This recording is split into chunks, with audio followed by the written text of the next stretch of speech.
Welcome everybody to this edition of Racing to Win. I'm Brett Davis alongside of Tom Wood and Paul Alley. And between the three of us, we're going to try and point you in the direction of all 8 winners at Happy Valley on Wednesday evening. Some interesting racing. The weather will be a matter of chatter as well, I would have thought, with some inclement weather over the last couple of days, Tom. Yeah, it's been a bit wet here at Hong Kong, particularly Tuesday. A lot of rain around Sha Tin, so not too sure if it made it to Happy Valley or not, but I think it is meant to clear up a little bit and we should get some good weather. The Hong Kong Rugby Union, the trophy race coming up tomorrow night, and some interesting runners, including the Italian Derby with a party together going around in one of the later races for Peter Ho. Yeah, some interesting horses on debut, Paul. Have they caught your eye in the mornings? A couple have, yeah. There's been a couple there. A couple I think will probably benefit from the outing. No jackpots to speak of as well. There's sort of limited. They all the money got won last week, but basically a lot of short prices last week. I think the biggest outsider was single figures. That one that was in the last, he paid about $8 or $9, but all the others, a lot of favourites came in. Yeah, so maybe the law of averages says we might be in for a few longer prices potentially at the Valley. It's always capable. Not the easiest racetrack to find a winner at, but you can find value. Let's go back and review the weekend's program first before we look at Happy Valley.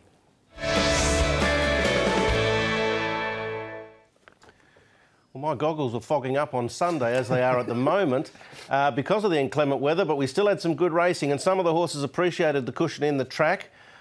I'm not sure whether Champions Way did or didn't, but he was still far too good, making it 5 on the trot. Yeah, he looks a really nice horse, doesn't he? A really good recruit up here in Hong Kong. He's rocketed up the ratings as well. You can see him coming down. I tend to agree, Brett. I don't think he particularly enjoyed it, but a class got him through, and he still managed to overhaul the top weight there and managed to get to the line really nicely. Kazi Farazi didn't go a bad race there in third.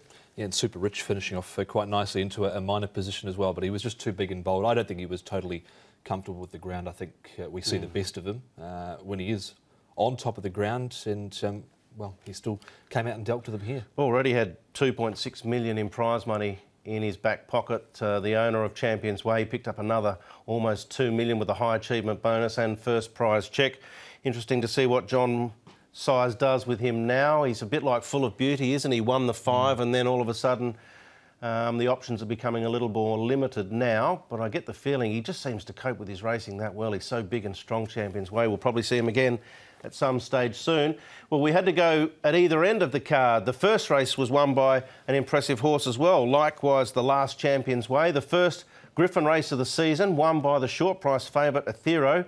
And boy, did he do it in style. Oh, it was a really good win from this horse. I mean, this is the fastest time for a Griffin since I was knee-high to a grasshopper. And he really... Gee, that's some time ago. It was. And you can see him doing it really nicely, under a really good hold there, and he looks a really nice horse in the making. There's already comparisons to Able Friend. Yeah. Maybe a little bit premature because Able Friend was such a good horse, but still... he's doing pretty well. Zach was throwing out some caution there that maybe one of the stablemates had been sort of tipped to be a little bit better in the lead-up, but he'd only had that 800-metre trial, so there was a little bit of caution with him, but he got backed right in and he showed his class there. It was pretty dominant. Caution? Is that the right word? Mendacious, probably the right word.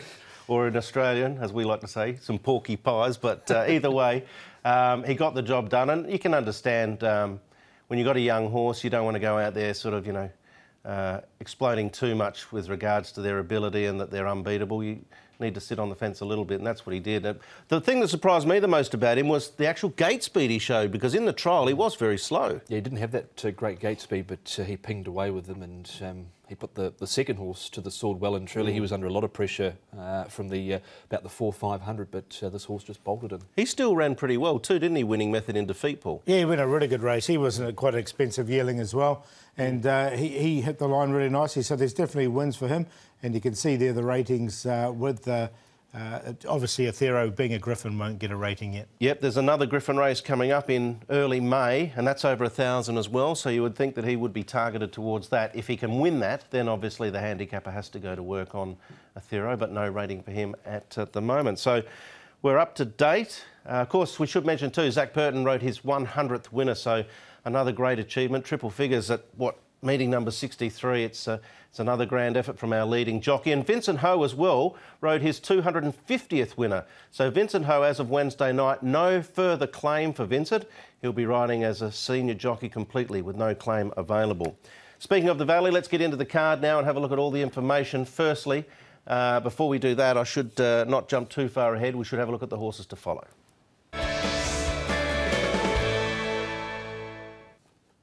Paul. Yep, I'm going to go with a horse who's having his first start. Yeah, short and sweet there. Victorian. Now, he was really well supported on debut, actually started favourite. I don't think he was totally happy in the conditions.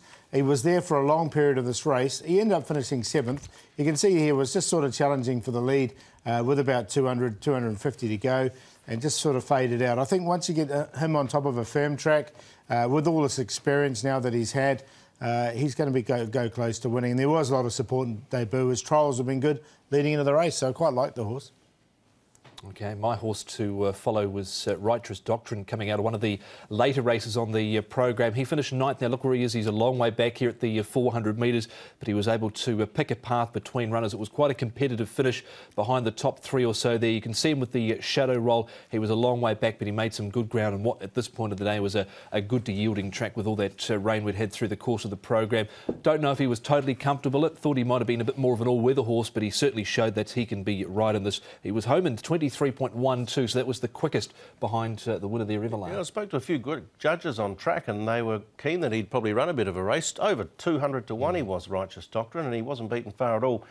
Soccer Master for me, he came out of the feature, of course, there on Sunday, which was the 18 Districts Cup, won by Beauty Energy for John Moore and Umberto Rispoli, who's having a good run of things at the moment.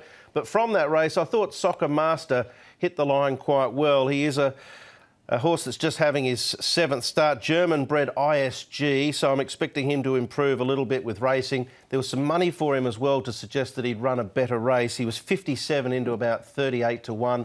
Closed off quite nicely there into 4th.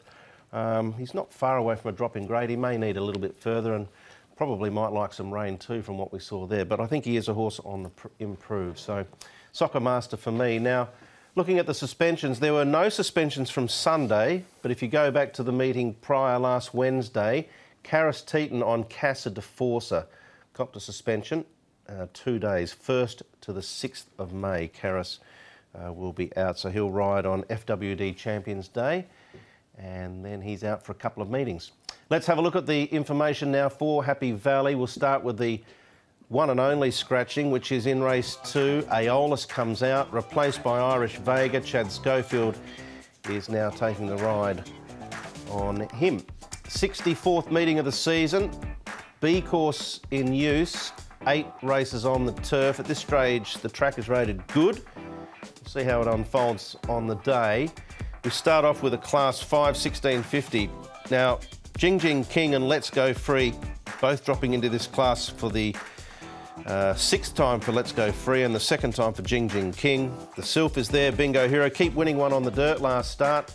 And then we go over the page to Triumphant Light, unacceptable performance from him last outing. Benito, Investor Boom's a horse that hasn't minded cushion in the track. There was some early money for him in early betting.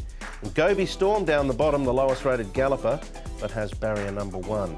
Investor Boom of this lot is the only horse that has been back and forth to Chun Farm. How does the speed unfold here, Tom? Should be good. A horse like Megatron, we know he can roll forward. Gobi Storm, the interesting rudder, because he was drawn 11 last start. He's got gate number 1. He went back last time out, but from a positive gate, they should be able to sit nice and handy with him. Jin Jin King, Benito, potentially the horse to be caught wide there. Wonderful Tiger, and a field of 12 who have won 12 between them, but there's 6 non-winners in the race.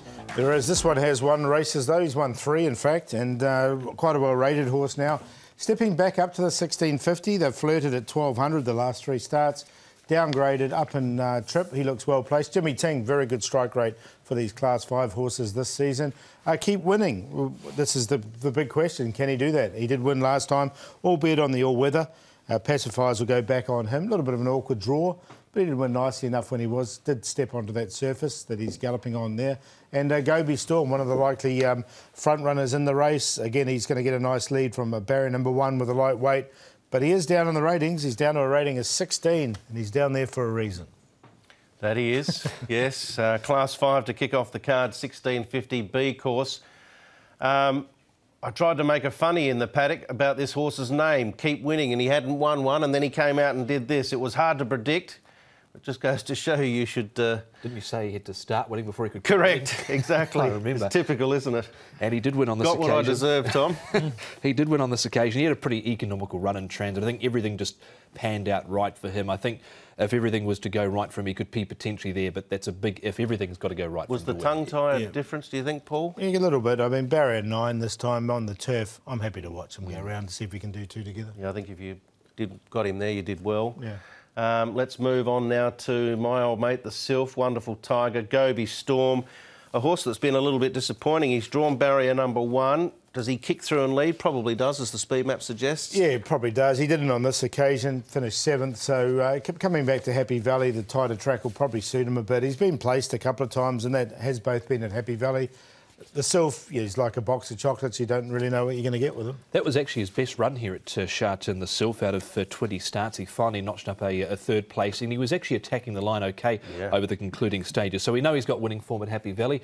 He's probably a better Valley horse than Sharton. Yeah, and I tend to think he might run a bit of a race, the old Sylph. I have been guilty before. Benito's drawn wide. Bingo Hero looked like when he dropped into 5, he'd almost win instantaneously. It hasn't happened. Megatron last start. The rider was concerned with his action, Martin Harley. We know he's a front runner, but he weakened out noticeably. The concern with Bingo is that he could get caught wide here from gate number 11. This was his best run, though. He boxed on relatively well. Bingo Hero, keep an eye on him in the purple cap running into 4th placing because he missed the start by a couple of lengths. He's trialled since behind Mr. Quaison, who he knows come out and won. So he was well backed on that occasion too, Bingo. Yeah, he's his worst enemy, isn't he? He keeps missing the start. If he jumps, then he's got a chance because he has got the ability to win in Class 5. All right, I mentioned Vincent Ho carries no claim now, so this is his first ride with no claim. Jing Jing King gets the drop in grade. He's had one run in this class before for a third. Yeah, that was on the all-weather too. Another one that's performed well on the all-weather. If there's rain around, I think it'll probably suit him. But again, from barrier 7 with top weight, I'm happy to watch him go around. Yeah, he had an excuse last time out, a lameness issue, and it was deemed unacceptable by the stewards. He was in the market at 7.5, but he was beaten 23 lengths, so that lameness issue clearly had an effect on him. So we'll see how he goes here. He's in Class 5 for the second time. Yeah, he was sort of on borderline for me. We're going to go with Let's Go Free, though, on top here. Jimmy Ting's charge. He's won off a rating of 45 and 40 before. He's now on a rating of 38. They've run him over 1,200 metres the last few starts, and he's been sort of just running on a bit. 1650 is where he's done his winning, though. 14 starts for 2 wins over this distance. Barrier 3. He'll do me. Bingo Hero, he's the one that's going to get back running on late, along with Benito. And Megatron can set up the pace in front. He did have an abnormal breathing noise, Megatron, so there is a little bit of a problem there. But he has won off a lot higher rating before. 2, 5, 10 and 3, like the 2. Zach Purton stays with Bingo Hero, so I'll give him another chance here, but he's got to get away with them. He just can't afford to give them that bigger start, can Bingo Hero. The Sylph, he's a chance. Megatron, I'll throw in Triumphant Light. He's another one that had an unacceptable performance last time out. He comes through a trial with Wonderful Tiger and also Jin Jin King, who we saw there before. He was caught wide in that race as well last start. So 5, 4, 3 and 9. Yep, not an easy task. The first, I'll give my old mate the Sylph a little eachy way chance in race 1. That is the Chim Sao Choi handicap. We'll take a short break here on Racing to Win. When we return, we'll look at races 2 and 3. Stay with us.